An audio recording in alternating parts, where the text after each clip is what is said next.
I don't know if you watched Trump's wine fest today.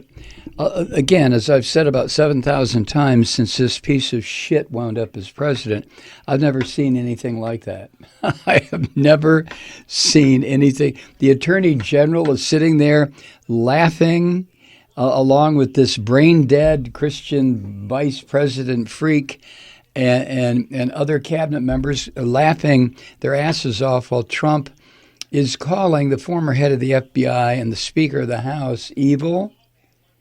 This is beyond bizarre, and I just got to stop talking about it, okay?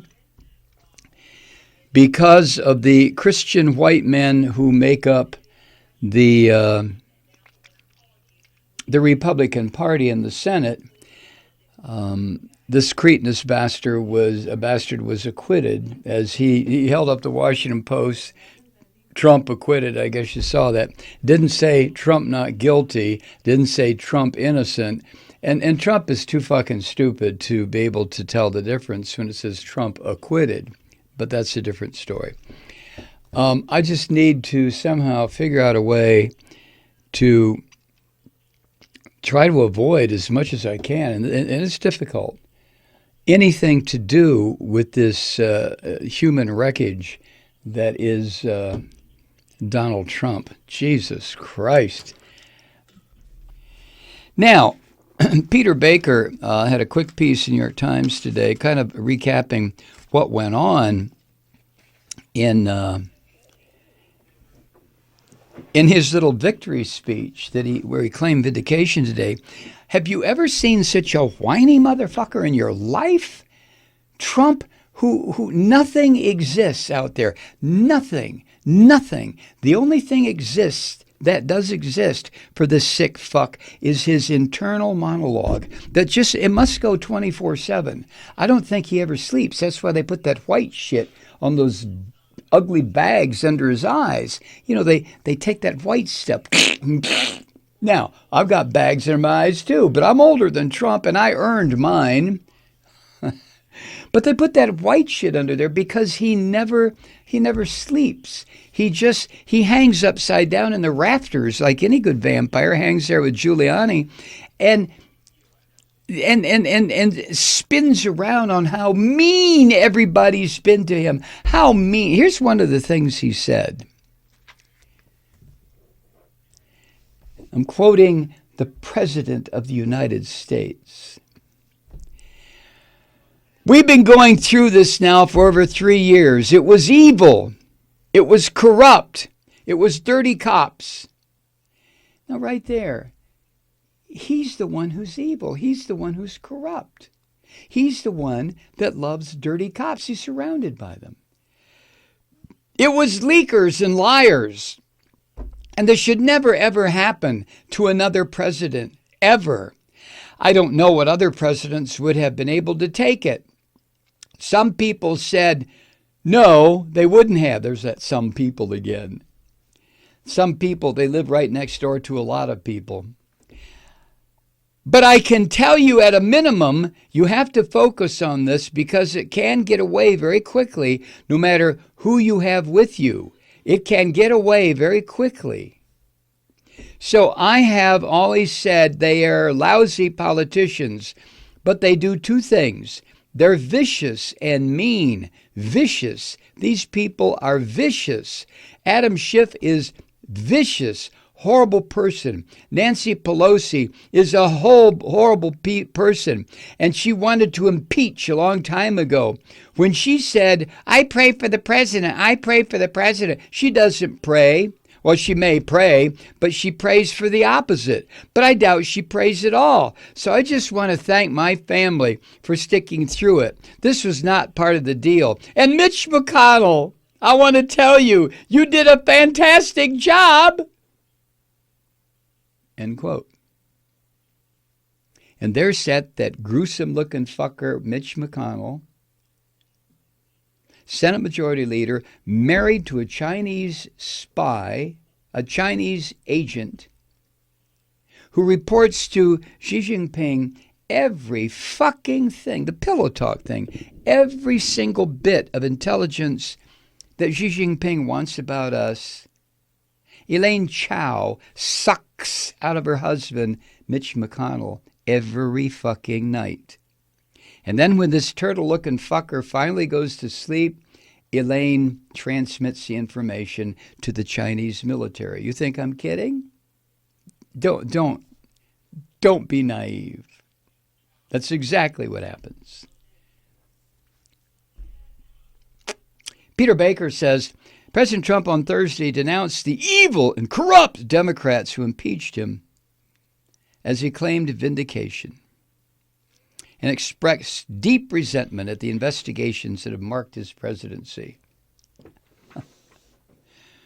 At a jam-packed ceremony in the East Room of the White House that veered back and forth between celebration and condemnation, the president complained about the crooked politics that had resulted in his impeachment and trial on charges of abuse of power and obstruction.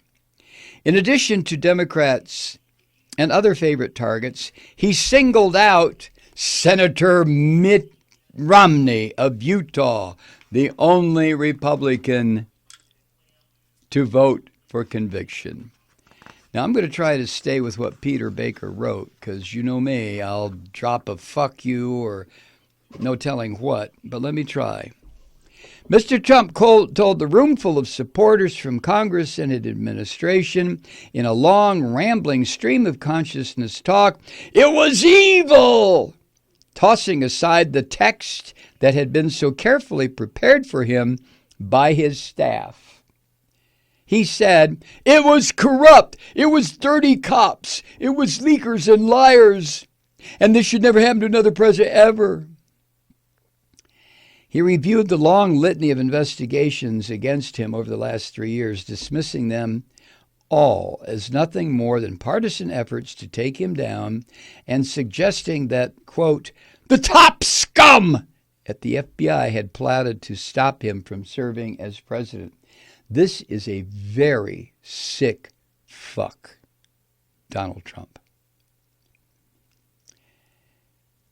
He said, we went through Russia, mocking the investigation into Moscow's interference in the 2016 presidential election on his behalf and ties between his campaign and Moscow.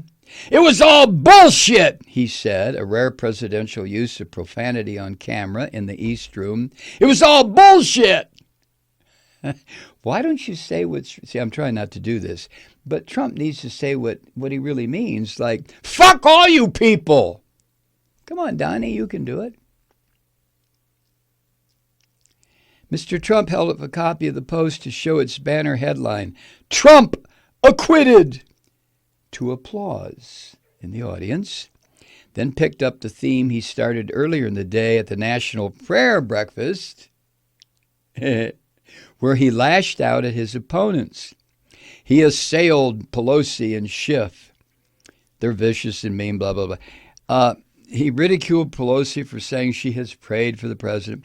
Mr. Trump also denounced Romney, the Republican Party's presidential nominee in 2012, 8 years ago. Seems like a lifetime. Well, it was a lifetime. Trump called him a, quote, failed presidential candidate who uses religion as a crutch. Asshole, religion is a crutch. And you know that, Donnie. When Romney announced his vote to remove the president from office, he was using religion as a crutch. If there's anybody in the Senate who truly believes in the redemptive power of his religion, it would be Mitt Romney. Those fucking Christians swore an oath before God.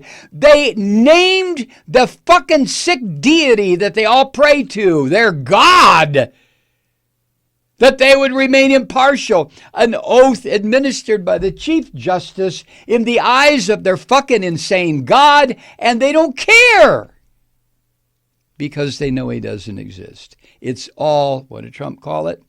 Bullshit. Unbelievable. Unbelievable. But if you approach these rotten, filthy white male Christians and say to them, I question whether or not you really believe this God shit. Oh, wouldn't they? Oh, they would probably try to rip your fucking face off, wouldn't they?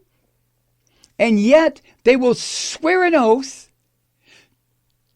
to their God, so help me God, I will reproach this impartial, even though that turtle-looking fucker married to the Chinese agent said 2 weeks before the trial, well, I'm on the president's side. I've already made up my mind. And then that dirty, slimy little bastard swears to God. You fuckers. You Caucasian, neo-fascist, Jesus-murdering, lying fuckers who call yourself Christians. God, you're hateful. Hi, Truth Seekers. It's Kathy Malloy. Only you can help save the life of a progressive podcast. Visit MikeMalloy.com and help us keep it lit through the impeachment, the 2020 election, and beyond.